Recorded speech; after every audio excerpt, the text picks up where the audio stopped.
YouTube family, how are you doing? And welcome to Women of a Particular Age podcast, where we discuss women's views, life lessons, and a little bit of sugar honey iced tea. How's it going, you guys? I hope it's going good. Listen, I had to get on these YouTube streets. Ugh, it's a lot of stuff going on. There's a lot of stuff going on. So I wanted to make sure I got on here and jumped on here.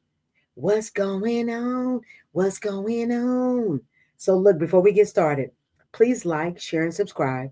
JollyStudios@gmail.com, www.jollystudios.com. So, before we go, what do we do? Mm,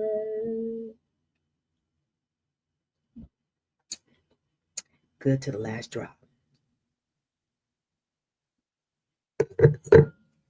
Okay, so listen, let's talk about it, you guys. So, I decided to get on here. There's a lot of talk about a lot of stuff. So let's talk about it. A couple of weeks ago, I did a podcast regarding Wendy Williams. So they had an update today. So let's talk about it. The topic is how you doing? Now we know. So if you guys don't know about it, there was a documentary that dropped, and it was through TMZ. And the name of the documentary is TMZ Presents Saving Wendy Williams. Okay. Now, the description of it is the former talk show host speaks out from behind the glass of an assisted living facility where a restrictive guardianship has her as a prisoner. Now, folks, if you guys joined me a couple of weeks ago, I did a podcast where we talked about this. We talked about what was going on with Wendy Williams. So before we get going, let's switch gears because I want to talk to you about this conservatorship. Okay. Now, if you see this documentary, it's on Tubi. It's only an hour and 1 minute. I don't know how they got to an hour and 1 minute.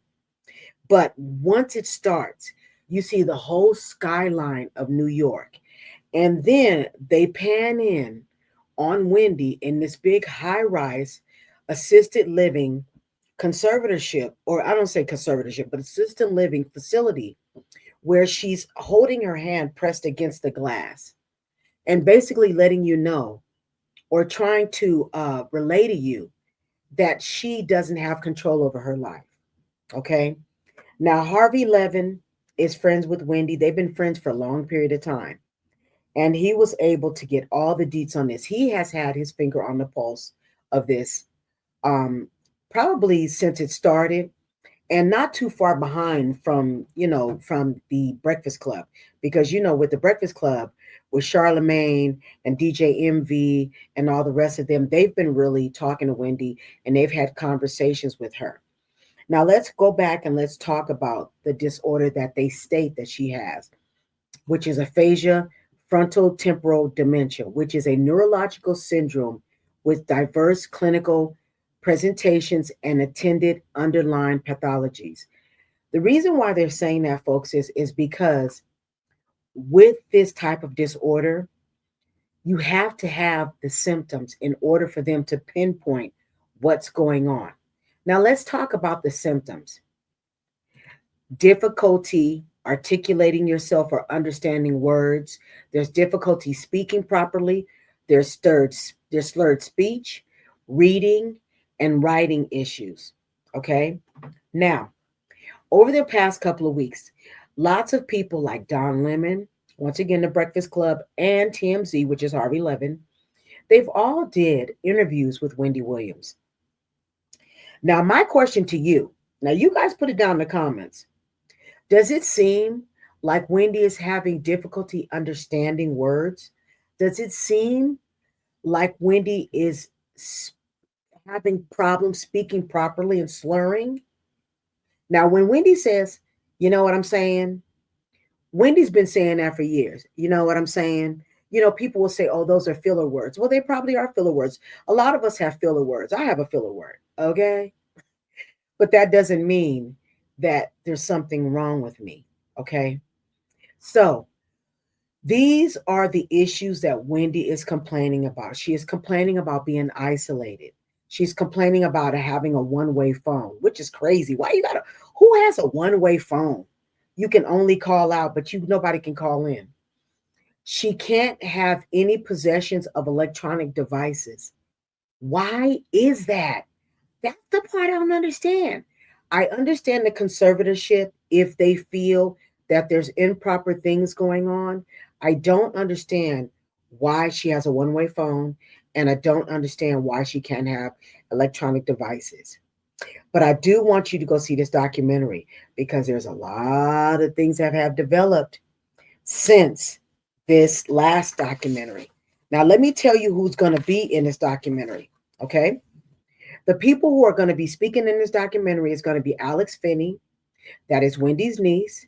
There's also going to be a young lady. Her name is Gina Lisa Monterosso, and she is with a facility or a foundation called Connect Care Advisory Foundation, and it is an independent consulting business attracting high quality work in education, government, um, immigration, community services. Now they deal in compliance. Now let me tell you what Wendy hired them to do. Wendy hired them to walk with her step by step through this conservatorship. So she does everything accordingly, but also too, I'm pretty sure it seems like these people have been around for a long period of time. I did go online and I read a little bit about them. And what I'm going to tell you is they know their stuff. And knowing what I've read, I'm pretty sure they're going to be asking for her to be evaluated again, to be placed in front of a judge again, to go ahead and to see if this conservatorship can be reviewed and maybe overturned. Now, there's two other names that are in this conservator in this documentary that you're going to want to hear about.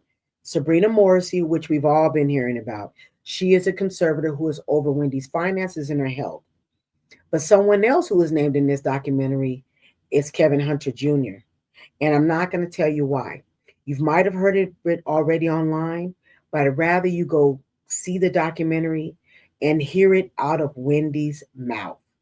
Hear it out of her mouth, what she stated or how she feels about this conservatorship and what she knows, what she found out recently, and how she was placed in this conservatorship.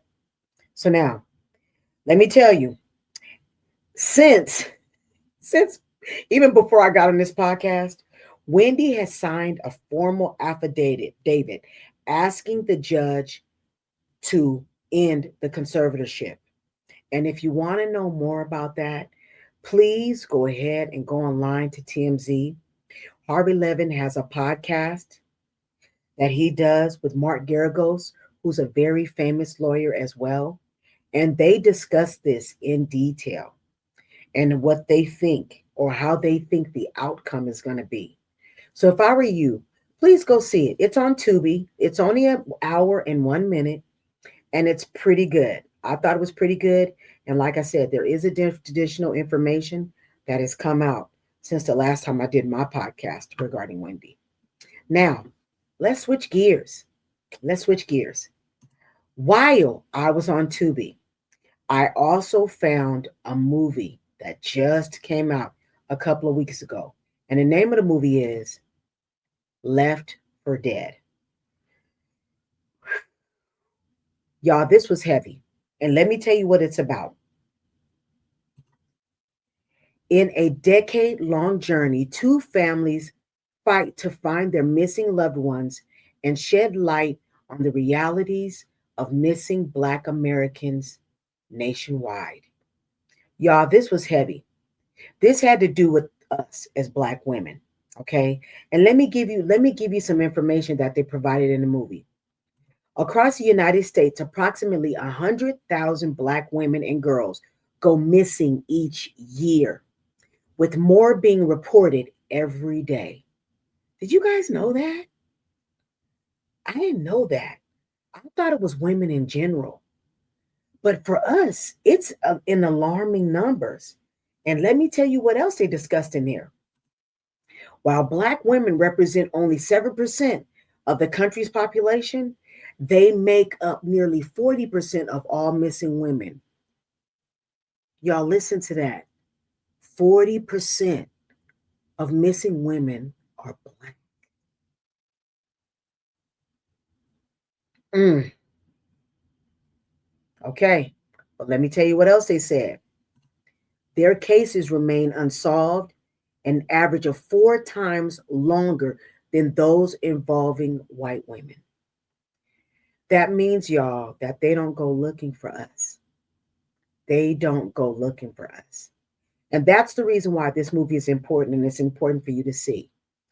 And one of the reasons why I say it's important for you to see is because these families went through a lot. So let's talk about the families before we get to some other information. Okay. Now, there's 2 families. The first victim, her name is Pamela Butler. She's 47 years old. She has a mother named Thelma Butler, 77 years old. And she has a boyfriend named Jose Rodriguez, 43 years old. On February 14th, 2009, Pamela and her boyfriend had plans to take her mother out for Valentine's Day, but they never made it to her home. That's where the story begins for that. Okay. Now, let's talk about the other family. A year later, October 10th, 2010, a young lady named Unique Harris, 24 years old. She has 2 sons. She calls her sister and decides, okay, I want to have a sleepover. She calls her sister and asks her sister if her niece could come over and join the boys. They had a wonderful time. They had dinner. They watched movies. They had popcorn. She put the kids to bed. And when the kids got up in the morning, Unique Harris was missing. These are the types of issues that are going on around in our nation, and these women don't get looked for. Now, in both of these 2 instances, the families were frantic. They were trying to look for their families on their own, and they weren't getting help. They weren't getting help from the police. They weren't getting help from anybody. Not until they found out about this corporation, which is Black and Missing Inc. Okay. Now, they have a different acronym. Let me see if I have that acronym for them. Give me a moment, okay, if I can find it. But I don't have it here, but I'll make sure to put it down in the description. And it is www.blackandmissinginc.com. There are 2 women who started this business and started this corporation looking for us. The 2 women are Derica Wilson and Natalie Wilson. They are both sister-in-laws who started the BAMF.org